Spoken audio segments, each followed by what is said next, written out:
Kung matagal ka nang naghahanap ng paraan para hindi na mag-alala sa pera, ito na ang simula ng pagbabago. Sa video na ito, pag-uusapan natin ang 3 simpleng pero makapangyarihang rules of money na pwedeng magbago ng takbo ng iyong buhay.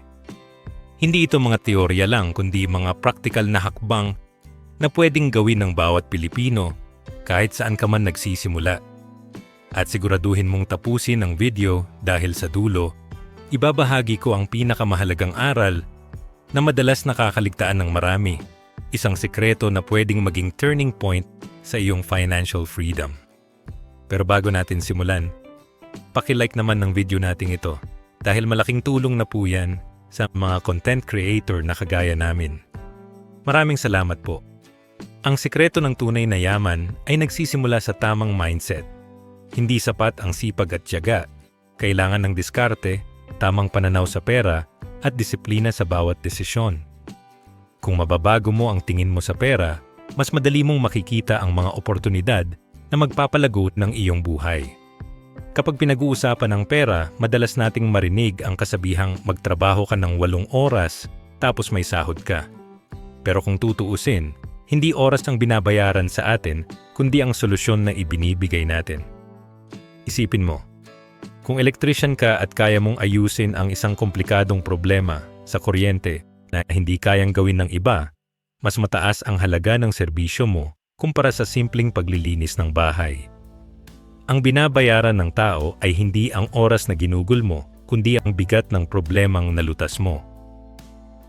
Kaya kung gusto mong tumaas ang kita, ang tanong ay hindi kung ilang oras kang magtatrabaho, kundi kung gaano kalaki ang problema na kaya mong solusyonan. Ang mindset na ito ang magtutulak sa iyo na maghanap ng high-value skills, mga kasanayang may mataas na demand at mabigat na halaga sa merkado. Halimbawa, digital marketing, coding, video editing, o kahit freelancing sa mga platform online. Ang mga ito ay skills na hindi lang basta trabaho, kundi solusyon sa problema ng mga negosyo at individual. Kaya isa pang malaking kalaban ng Pinoy pagdating sa pera ay ang tinatawag na lifestyle creep. Kapag tumaas ang sahod, kapag nakatanggap ng bonus, o kapag dumating ang 13-month pay, ang unang naiisip ng marami ay bumili ng bagong cellphone, mag-upgrade ng motor, o gumastos sa mga bagay na hindi naman talaga kailangan. Ang problema, habang tumataas ang kita, tumataas din ang gastos, kaya kahit lumaki ang sweldo, wala pa ring naiipon. Ang tamang mindset ay panatilihin ang simpleng pamumuhay kahit tumataas ang kita. Kung dati ay kaya mong mabuhay ng maayos gamit ang lumang cellphone, bakit kailangan mong magpalit agad? Ang tunay na diskarte ay gamitin ang dagdag na pera para sa puhunan, para sa savings, o para sa mga bagay na magpapalago ng iyong kinabukasan. Tandaan, ang pera ay parang tubig. Kung hindi mo kontrolin ang daloy, mauubos ito ng hindi mo namamalayan. Kung gusto mong baguhin ang takbo ng buhay mo, kailangan mong maglaan ng oras para sa sarili mong pag-unlad. Hindi sapat ang magtrabaho lang araw-araw at umasa na tataas ang sahod. Ang tunay na yaman ay nakukuha sa patuloy na pag-aaral at pagdagdag ng skills. Kaya ang action plan dito ay simple. Maglaan ng 30 minutes bawat gabi para mag-aral ng bagong kasanayan. Hindi ito kailangang sobrang komplikado. Pwedeng magsimula sa mga libreng kurso online, mga tutorial sa YouTube, o mga e-book na madaling basahin. Ang mahalaga ay consistent ka. Kung araw-araw ay maglalaan ka ng 30 minutes, sa loob ng isang buwan, meron ka ng 15 hours na investment sa sarili mo. Sa loob ng isang taon, meron ka ng 180 hours na ginugol sa pag-aaral ng bagong skill. Isipin mo kung gaano kalaking pagbabago ang maidudulot nito sa buhay mo. Ang mga kasanayang ito ang magiging susi para makahanap ka ng mas mataas na oportunidad, mas malaking kita, at mas magandang kinabukasan. Sa kulturang Pinoy, madalas nating marinig ang sipag at tiyaga. Totoo, mahalaga ang sipag at tiyaga. Pero kung walang diskarte, mauuwi lang ito sa paulit-ulit na cycle ng trabaho at gastos. Ang mindset na kailangan natin, ay ang pagiging problem solver. Kung ang tingin mo sa sarili mo ay simpleng empleyado lang na binabayaran dahil sa oras, limitado ang kikitain mo. Pero kung ang tingin mo sa sarili mo ay solusyon provider, mas malaki ang halaga mo.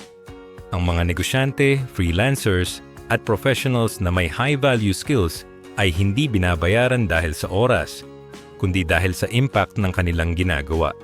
Kaya kung gusto mong umangat, baguhin mo ang tingin mo sa pera. Hindi ito basta sahod, kundi resulta ng mga problemang nalutas mo. Isa pang dapat tandaan ay ang disiplina sa paggastos. Hindi masama ang mag-reward sa sarili, pero dapat may limitation.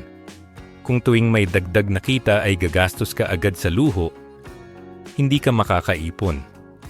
Ang mindset na dapat mong buuin ay ang delayed gratification. Ibig sabihin, kaya mong tiisin ang tukso ng paggastos ngayon para sa mas malaking benepisyo sa hinaharap. Kung kaya mong kontrolin ang sarili mo, mas madali mong makikita ang resulta ng iyong diskarte. Ang pera na hindi mo ginastos sa luho ay pwedeng maging puhunan sa negosyo, pwedeng maging savings, o pwedeng maging investment na magbibigay ng mas malaking balik. Sa huli, ang tamang mindset sa pera ay hindi lang tungkol sa kung paano ka kumikita, kundi kung paano mo tinitingnan ang halaga ng pera. Kung ang tingin mo sa pera ay simpleng sahod lang, mauubos ito. Pero kung ang tingin mo sa pera ay puhunan, oportunidad, at solusyon, mas malaki ang posibilidad na magtagumpay ka. Ang tunay na yaman ay nagsisimula sa loob ng ulo bago mapunta sa bulsa. Kaya bago ka maghanap ng dagdag na kita, bago ka mag-invest, bago ka magnegosyo, ayusin mo muna ang mindset mo. Tandaan, solusyon ang binabayaran. Hindi oras, panatilihin ang simpleng pamumuhay, iwasan ang lifestyle creep, at maglaan ng 30 minutes bawat gabi para sa pag-aaral ng bagong skill. Kung gagawin mo ito ng tuloy-tuloy, makikita mo na hindi lang pera ang lumalago, kundi pati ang sarili mo. At kapag lumago ang sarili mo, susunod na rin ang yaman. Kung gusto mong hindi na maging isang kahig, isang tuka, kailangan mong baguhin ang paraan ng paghawak sa pera. Ang sikreto ay hindi lang kumita, kundi kung paano mo pinapatubo ang kinikita mo. Sa kulturang Pinoy, madalas tayong nakadepende sa sahod at kapag naubos, saka lang ulit kikita. Pero kung gusto mong umangat, dapat matuto kang mag-ipon, mag-invest, at maghanap ng iba pang pagkakakitaan. Ang unang prinsipyo dito ay simple pero napaka-powerful. Bayaran ang sarili mo muna. Madalas kapag dumating ang sahod, ang unang ginagawa ay bayaran ang kuryente, tubig, internet at kung ano-ano pang gastusin. Ang problema kapag naubos na saka lang naiisip mag-ipon. Ang tamang mindset ay baliktarin ito. Bago mo bayaran ang lahat ng bills, itabi mo muna ang 10% hanggang 20% ng kita mo. Ito ang tinatawag na Freedom Fund. Hindi ito para sa luho, hindi ito para sa emergency, kundi para sa kinabukasan. Kung consistent mong gagawin ito, kahit maliit lang ang sahod, makakabuo ka ng pundasyon para sa financial freedom. Isipin mo, kung kumikita ka ng 10,000 piso kada buwan at itinatabi mo ang 1,000 piso, sa loob ng isang taon, meron ka ng 12,000 pesos. Kung tataas pa ang sahod mo at gagawin mo pa rin ito, mas lalong lalaki ang ipon mo. Ang sikreto ay hindi kung magkano ang kinikita mo, kundi kung paano mo pinapahalagahan ang ipon. Ngayon, hindi sapat na may ipon lang. Kailangan mo ring maghanap ng paraan para dumami ang pera mo. Dito papasok ang konsepto ng multiple income streams. Sa Pilipinas, hindi sapat ang umasa sa isang sahod lang. Isang sakit lang sa pamilya, isang emergency, or isang retrenchment sa trabaho, pwede nang bumagsak ang buong budget. Kaya kailangan mong maghanap ng sideline. Pwede itong maliit na online business, gaya ng pagbebenta sa Shopee or Lazada. Pwede ring pag-aahente ng lupa, insurance o kahit simpleng buy and sell ng mga gamit. Kung tech-savvy ka, pwede kang mag-freelance online. Content writing, video editing, social media management, o virtual assistants. Ang mahalaga ay hindi ka nakatali sa iisang source ng income. Kung may 2 o 3 pinagkukunan ng kita, mas stable ang finances mo at mas mabilis kang makakaipon. Isa pang practical na hakbang ay ang paggamit ng mga legit na investment options na available sa Pilipinas. Halimbawa, ang Pag-ibig MP 2 program. Kahit 500 pesos lang ang simula, pwede ka nang mag-open ng account. Ang kagandahan nito ay tax-free, government-backed, at mas mataas ang tubo kumpara sa regular savings account sa bangko. Kung consistent kang maghulog ng 500 pesos kada buwan, sa loob ng 5 taon, meron ka ng 30,000 pesos na principal at may dagdag pang dividends depende sa performance ng fund. Hindi ito risky tulad ng crypto or stock trading, kaya perfect ito para sa mga nagsisimula pa lang mag-invest. Ang mahalaga ay masanay ka sa habit ng paglalagay ng pera sa investment, kahit maliit lang. Ang maliit na hulog, kapag pinagsama-sama, nagiging malaking halaga. Kung titignan mo, ang sikreto ng pagpapalago ng pera ay disiplina at consistency. Hindi mo kailangan ng sobrang laki ng sahod para magsimula. Ang kailangan mo ay commitment na mag-ipon muna bago gumastos at willingness na maghanap ng extra income. Kung gagawin mo ito, hindi ka na magiging isang kahig, isang tuka. Magkakaroon ka ng buffer, magkakaroon ka ng savings, at magkakaroon ka ng investments na magbibigay ng peace of mind. Ang pera na pinapatubo mo ay hindi lang para sa luho, kundi para sa seguridad ng pamilya mo at kinabukasan ng mga anak mo. Isipin mo ang senaryo. Isang tao na kumikita ng 15,000 pesos kada buwan, pero walang ipon, walang sideline, at walang investment. Kapag nagkasakit, uutang. Kapag nawalan ng trabaho, problema. Pero kung may isa pang tao na kumikita rin ng 15,000 pesos, pero consistent na nag-iipon ng 2,000 pesos kada buwan, may maliit na online business na kumikita ng 5,000 pesos kada buwan, at may Pag-ibig MP, 2 account na tinutulungan siyang palaguin ang pera, mas stable ang buhay niya. Hindi siya natataranta kapag may emergency, hindi siya nangangamba kapag may retrenchment, at mas may peace of mind siya. Ang pagkakaiba ay hindi sa sahod, kundi sa diskarte. Kaya ang action plan mo ay malinaw. Bayaran ang sarili mo muna sa pamamagitan ng savings, maghanap ng multiple income streams, at mag-invest sa mga legit na options tulad ng Pag-ibig MP2. Hindi ito magic, hindi ito instant, pero kung gagawin mo ng tuloy-tuloy, makikita mo ang resulta. Ang pera ay hindi dapat paubos biyaya. Dapat ito ay pinapatubo, pinapalaki, at pinapahalagahan. Kung gagawin mo ito, hindi ka na matatakot sa kinabukasan. Ang pera mo ay hindi lang para sa ngayon, kundi para sa bukas. At kapag natutunan mong patubuin ang pera mo, hindi ka na magiging alipin ng sahod, kundi magiging master ng iyong financial destiny. Ang tunay na laban sa pera ay hindi lang tungkol sa kung paano ito kinikita o pinapatubo, kundi kung paano ito pinoprotektahan. Kahit gaano kalaki ang kita mo, kung butas ang bulsa, mauubos din lahat. Kaya ang susi sa pangmatagalang yaman ay proteksyon at disiplina. Maraming Pilipino ang nadadala ng hype ng investments, lalo na kapag nakakarinig ng mga kwento nang biglang yumaman sa crypto o sa negosyo. Pero ang unang hakbang bago ka sumabak sa kahit anong investment ay siguraduhin na meron kang emergency fund. Ang emergency fund ay parang seatbelt sa sasakyan. Hindi mo ito ginagamit araw-araw, pero kapag dumating ang aksidente, ito ang magliligtas sa iyo. Ang tamang halaga ng emergency fund ay katumbas ng 3 hanggang 6 months ng iyong gastusin. Halimbawa, kung ang buwanang gastos ng pamilya mo ay 20,000 piso, dapat meron kang 60,000 hanggang 120,000 piso na nakatabi. Hindi ito para sa luho, hindi ito para sa negosyo, kundi para sa mga biglaang pangyayari gaya ng pagkakasakit, pagkawala ng trabaho, o anumang hindi inaasahan. Kung wala kang emergency fund, mapipilitan kang mangutang At kapag nangutang ka, mawawala ang lahat ng diskarte mo dahil ang interes ng utang ay kakain sa kita mo. Isa pang malaking butas sa bulsa ng maraming Pilipino ay ang social pressure. Sa kultura natin, parang requirement na maghanda ng bongga sa birthday, binyag, kasal, o kahit simpleng handaan. Ang problema, madalas uutang para lang makapagpakitang tao.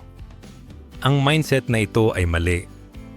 Ang tunay na mayaman ay hindi kailangang magmukhang mayaman. Kung ang handaan ay magdudulot ng utang, mas mabuti pang simple lang. Ang respeto ng tao ay hindi nakukuha sa laki ng handa, kundi sa kung paano ka namumuhay ng may disiplina.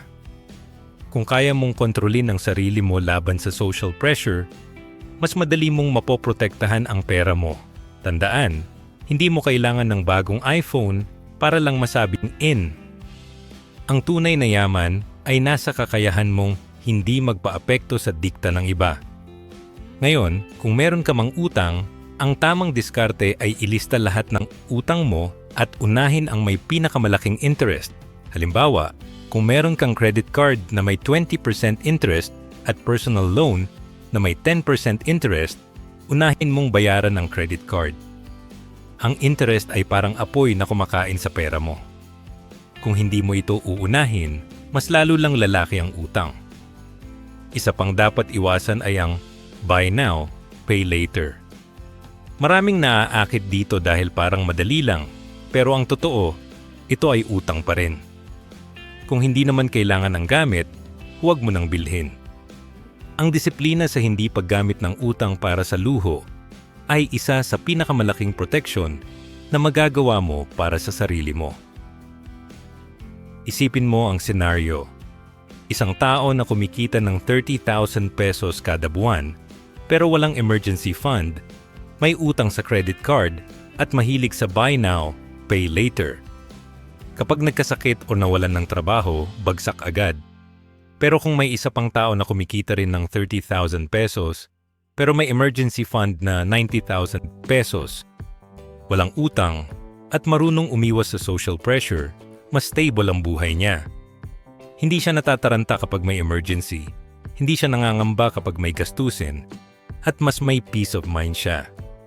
Ang pagkakaiba ay hindi sa sahod, kundi sa disiplina. Ang protection sa pera ay hindi glamorous.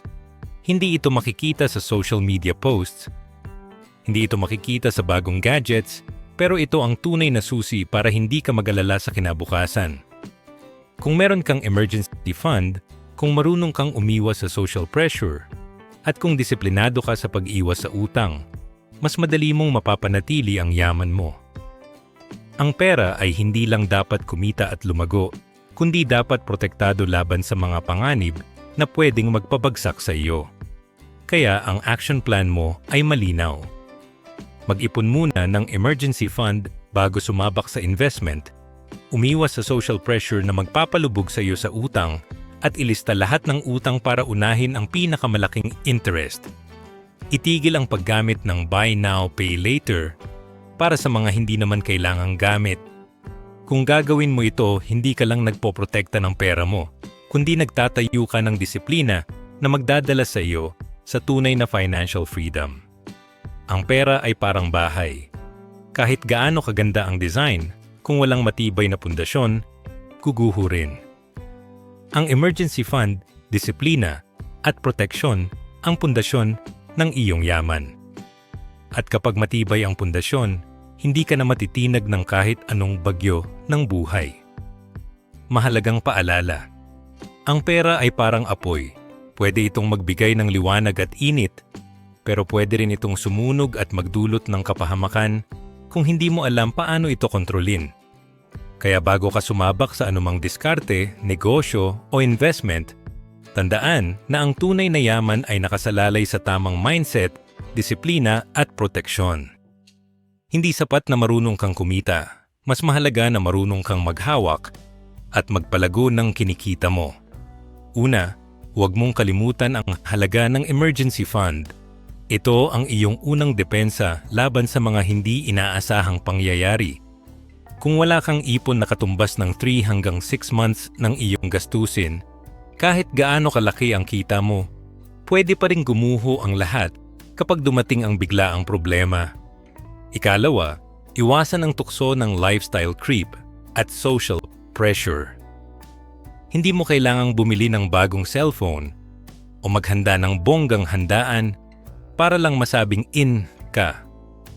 Ang tunay na yaman ay hindi nakikita sa panlabas na anyo, kundi sa katahimikan ng isip na alam mong may ipon at protection ka. Ikatlo, huwag mong hayaang lamunin ka ng utang. Ang interes ng utang ay parang butas sa bulsa na unti-unting kumakain sa lahat ng pinaghirapan mo. Kung may utang ka, unahin ang pinakamalaking interes at iwasan ang buy now, pay later para sa mga bagay na hindi naman kailangan. At higit sa lahat, tandaan na ang pera ay hindi lang para sa ngayon. Ang bawat desisyon mo sa paggastos at pag-iipon ay may epekto sa kinabukasan mo at ng pamilya mo. Kung marunong kang magdisiplina, mag-ipon at mag-invest ng tama, hindi mo na kailangang mag-alala sa darating na panahon. Ang tunay na kalayaan sa pera ay nakukuha sa tamang ugali, hindi sa laki ng sahod. Paki-like ang videong ito kung nagustuhan ninyo, mag-comment sa baba kung ano ang natutunan nyo dito, at para sa mga iba pang content like this, mag-subscribe kayo sa ating YouTube channel. Muli ako po si Edward Giles at ito ang Gintong Ugali YouTube channel. Maraming salamat sa panonood at kita-kits sa susunod na video.